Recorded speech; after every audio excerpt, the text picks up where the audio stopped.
friends, we're going to be hot today.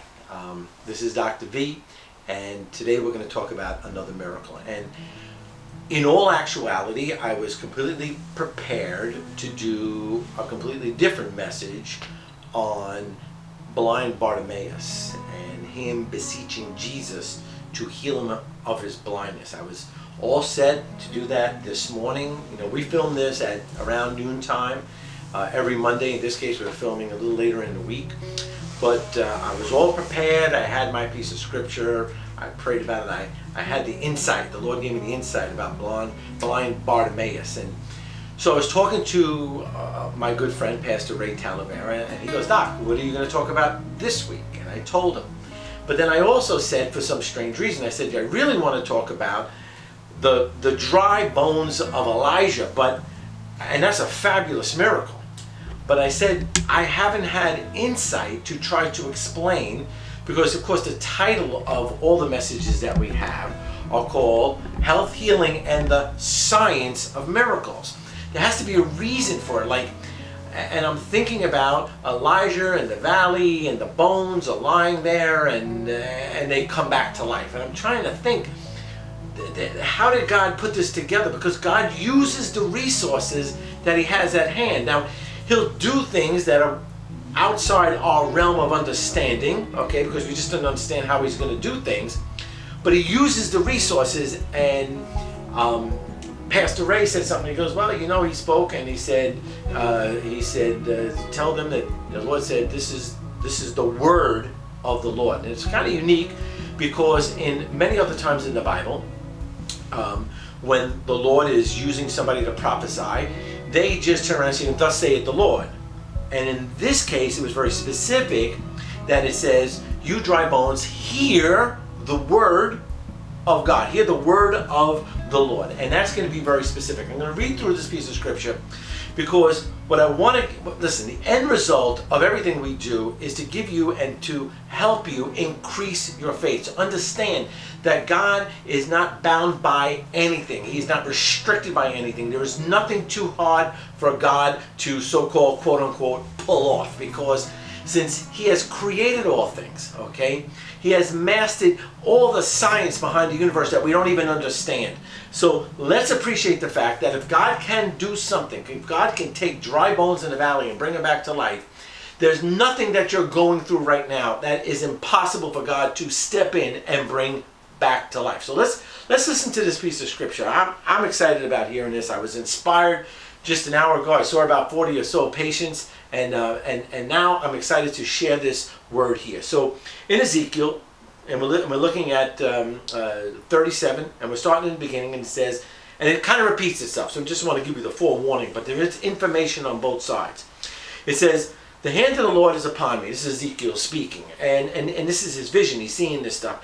And he, meaning God, brought me out by the Spirit of the Lord and set me down in the middle of the valley. Now get a picture. We've got to get a visual, because the visual is going to help you understand how God did this incredible feat here.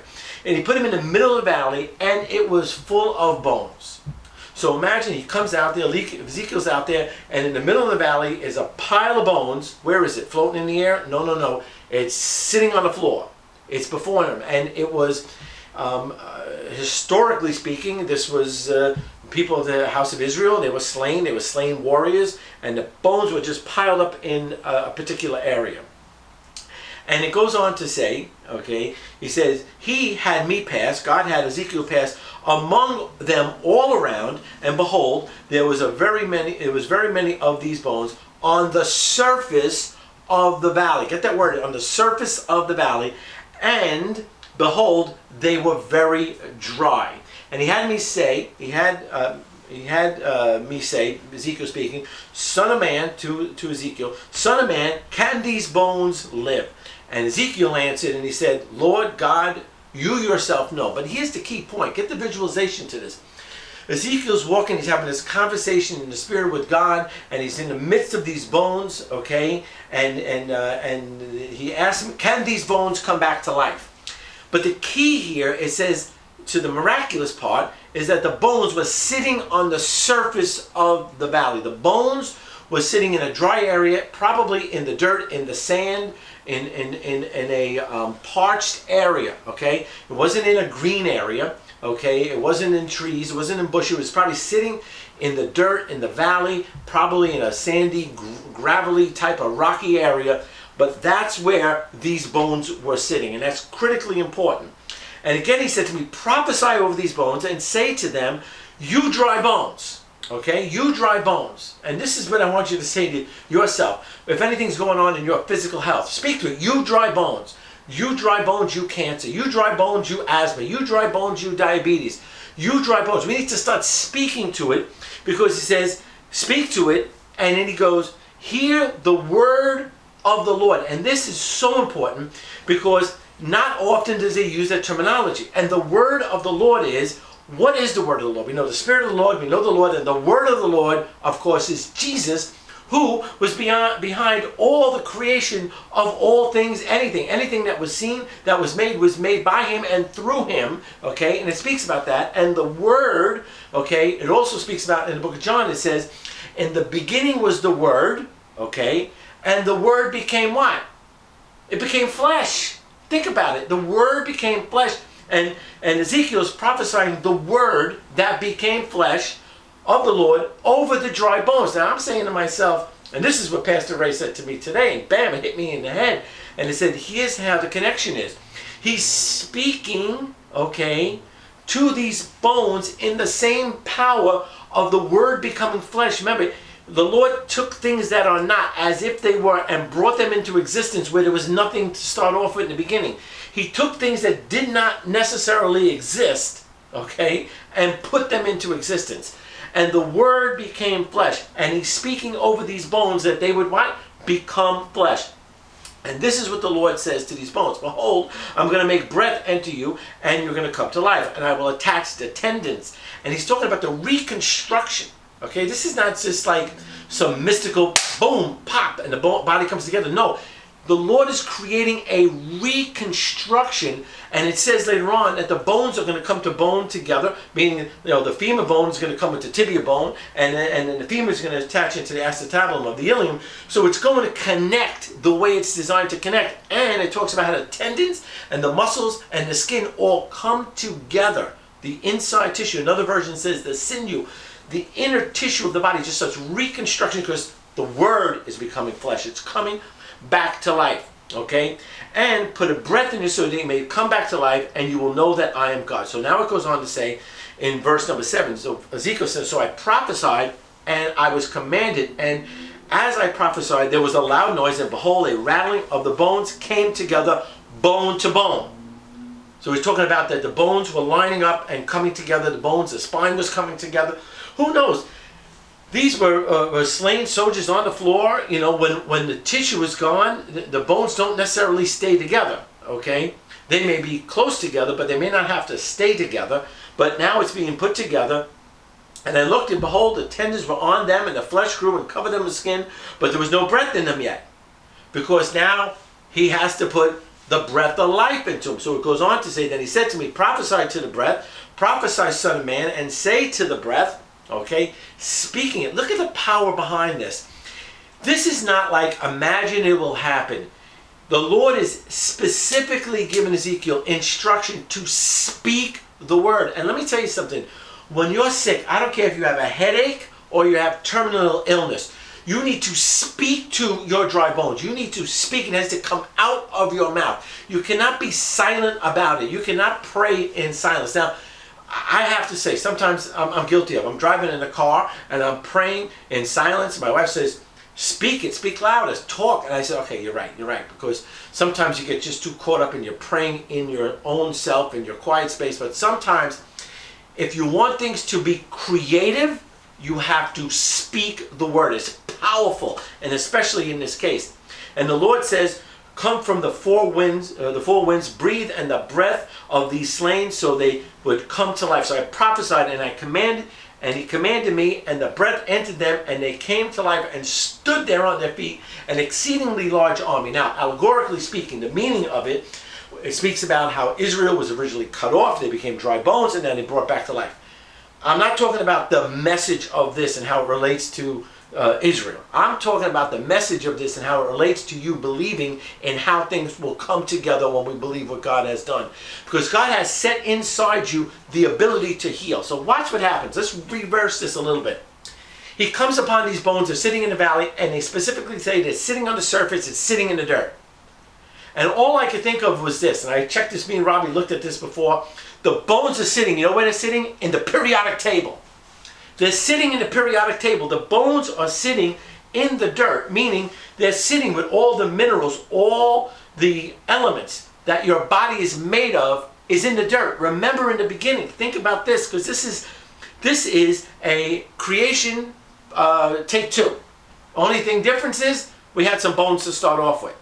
When God was in the garden, he took, it says, the dust, the dirt, the sand, whatever you want to think it was. It was just earth. And God molded the earth together, okay? And then he breathed into that what he created, and it became a living soul. He put the breath of life into the dirt, and the dirt came to life, and he called it Adam. Remember this. Adam was just a pile of dirt. The Bible says, from dust we come, from dust we will return. We put us in the ground. Us and the animals, you go into they bury you outside a coffin or whatever the story may be. You're in the dirt. Your body will just go into the dirt, because the same elements that make up dirt are the same elements that make us up. That's why, just as a side note, in the garden, when God talked about what we should be eating in a garden, it says every tree that grows fruit after its own kind shall be meat unto you. The word meat means meat. It means the flesh, meaning that God is going to, and this is hot, and take this, you have to understand this. So God plants in the garden, the seed grows up. The seed, now as it grows up, it sucks the nutrients, the elements from the ground, from the dirt, goes through the stalk of the vegetation, into the fruit, into the grain, into the seed. It's all coming from the dirt of the ground. So we take that and we ingest it into our body, and that which came out of the ground, the minerals that came out of the ground, get assimilated in our body to create us and put meat on our body. You're taking dirt every single day, and it goes into your body and puts meat on you, and you become alive from it because it's designed to do so. So these dry bones were sitting in the dirt. They were sitting in the periodic table. All the components, all the elements that are designed to create that body was already there. So if God did it once before, let me tell you, friends, you got to realize if God did something once before for somebody, there is a strong possibility he could do it again for you. And that's where we have to believe that God is not a God that he would not do things for the fact that he is God who creates. He took these bones and just put it back together, because all the parts were right there. And when Ezekiel spoke to this, it came together. But it was just like Adam the clay figure Adam the pile of dirt Adam.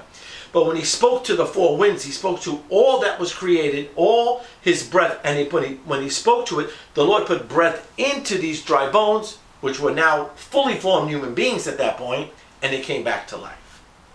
You see, the power behind it, and I get excited about this, and Lord knows, nobody wants to go through a challenge in life where they'd have to really show this hyper type of faith to see God come. But it says over here, breathe in so you may know, that they may come to life, and you will know that I am God.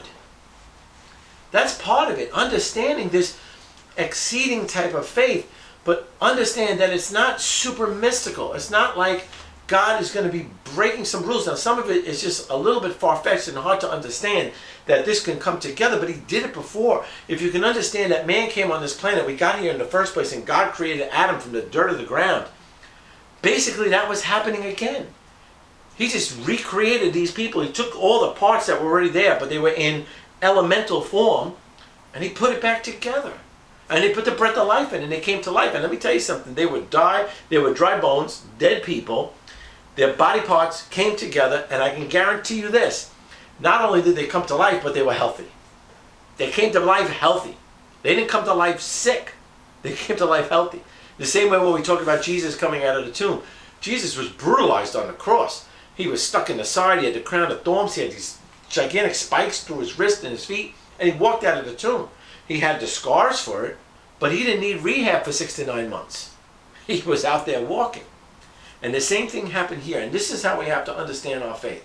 We have to understand our faith that God has already put all the parts necessary to give you that healing that you need. It's already there, okay? And we just need to really muster up that faith and really believe that if God did it once before, he could do it again. And it's really difficult. I'm telling you, I'm not sure I have that faith, but I'm sure that it does exist. I'm sure it exists. I'm not sure I can speak to a bunch of dry bones and have it come back to life. I'm pretty sure I would fall short of that. But I'm pretty sure also that God would not have put it in there and not give us the ability to understand that if we're riddled with cancer or our body is sick with some other thing, that we should not give up. We should never give up and believe that we could speak to that which looks like it's dead and prophesy over it, speak over it, and see if the Lord would be able to, because he is able to do it, but that he would do it in this situation. Okay? I got to say amen to it. Okay? And it's a struggle, because when I was talking to the pastor earlier today, I said, you know, I see this scripture. I'd really like to unwind it and unravel it and be able to share it. I said, but it's really, really tough. I could really capture some of the other things, but this is a tough one. But when I realized the fact that God had set it up, he put Ezekiel in a position, he put the bones in a position, he put the earth in a position, he put it all in a position to speak the word of life over it, that God can do it. And now we just need to trust God in our situation. If we're going through something now, that God can cause our dry bones to come back to life. All right? God bless. This is Dr. V. Next week, we'll be doing blind Bartimaeus receiving his sight. Again, also on the website, schoolofwellness.com, is going to be the information for our upcoming workshop on the 21st of November. You go on there, registration. You could register right now on the website. I'm encouraging you to go. Again, it's schoolofwellness.com. These videos that come out, I'm encouraging you to share them with your friends and ask them to subscribe to our YouTube channel. We'd really appreciate it. These are great teaching tools. I listen to them myself. Sometimes I listen to myself to increase my own faith. But encourage others to log on and subscribe to our site at School of Wellness, and look for where it'll say Health, Healing, and the Science of Miracles. Robbie, did I cover everything? Yes, you did. Okay, I just want to make sure. I got to go to the producer, the editor, the guy behind the camera, because sometimes Dr. V doesn't remember everything. But the truth of the matter is I really appreciate it and look forward to seeing you guys register for the event on the 21st. God bless.